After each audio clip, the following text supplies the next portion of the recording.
check this out. This is pretty cool. This is that little motor that I brought down and showed you. It's a nice motor. That's strong also. It goes a half a revolution per minute, which is really slow. But it's like just right for the prototype because I don't want it to go really fast. And then I got this vari-speed with it also, so I can even slow it down more. Oh, you can hear it. It's a strong little motor. And so I wanted to test it on this before I went through all finagle around to mount it onto the thing. I wanted to make sure it worked. Going through, it's a 12 volt DC motor. This is a 12 volt DC Variac, so it goes from full speed, and it's all geared down inside this thing. And this is just a really cool little thing. This converter that converts AC to 12 volts or 10 volts to 13 volts or something, and I showed you that earlier. But this is working the way I want it to, which is great. Every time you buy something like this, it's a crapshoot. I've been being really lucky.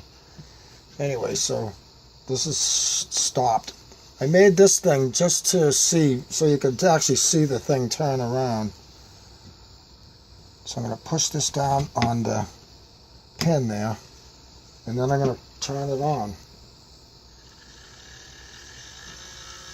See that?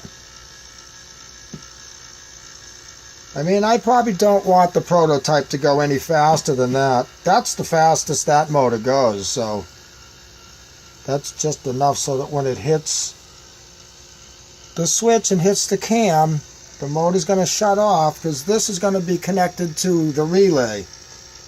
And this is all working out really cool. I'll show you when I slow it down. I mean, this thing goes really slow. So I can make it as slow as I want also. Look at how slow that's going. This stuff's all going to come in handy for all the stuff that we monkey around with. Like making... There it is. It's a noisy little thing. What's all the gears in there? Anyway, pretty cool, huh? So what I'm going to end up doing is, this is like a little quarter inch shaft with a flat spot on it, so you can screw something into it. It's not long enough to go through the base and then up into the thing. So I'm going to get a shaft collar, put it on it with some threaded, a threaded end to it, so I can bolt it on so that this will go through the bottom plate, and I'll bolt it right to the round thing, and it'll turn, and then I can watch it go without using the light as the this is the motor thing. Now the motor's going. This is a great way to do it. Pretty cool. It's getting shady. I'm going back out to the hot building.